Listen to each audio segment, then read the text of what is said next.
Hello and welcome from Sapphire 2019 in Orlando. I'm today here with Winnie Hazel from ENOWA Consulting. So Winnie, can you share a bit details on the Innovation Lab, what you recently founded? Yes, Stefan, thanks for having me, and it's great to be at Sapphire. We have built an innovation lab that where we basically collaborate with a group of chemical customers to work on topics that are of interest for them.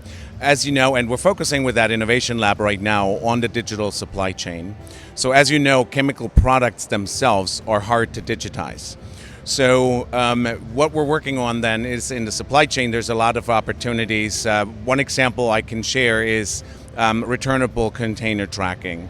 So we've managed to put a Fiori app together that tracks a returnable container, or multiple, obviously, returnable containers, or even your tank farm, where you can go and identify with a certain amount of sensors certain aspects of the condition of that container. And a lot of containers in the chemical industry are expensive. Customers want to know what the fill level is, or even vendors, as a company, you want to know what the fill level is if you have a container standing at a customer site. You may want to see if the container is in a dangerous environment. You can check with geolocation. You can even, with the fill levels, automate any replenishment processes that you might want to suggest to your customer. You can service the customer a lot better with that kind of process.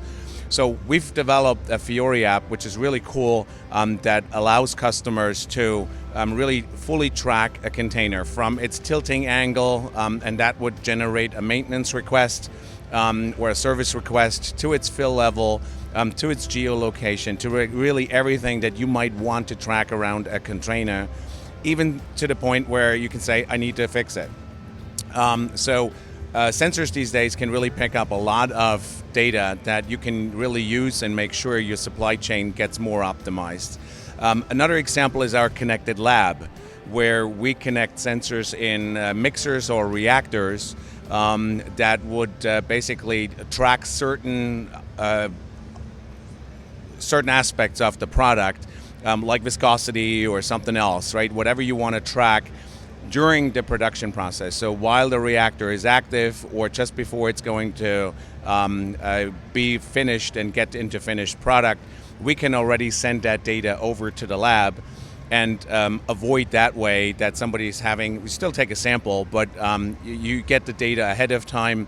You can work on it already. You can see if something is off. You may be able to correct it right there in the production, and the lab can alert production to either do a little bit of rework or do some additional work to make it a better product right out of the get-go. So the connected lab is one of the examples, as well as we call it the connected transportation with the returnable containers. Thank you. All right. Great approach. So thanks for sharing these insights, and enjoy the rest of the conference. Thank you.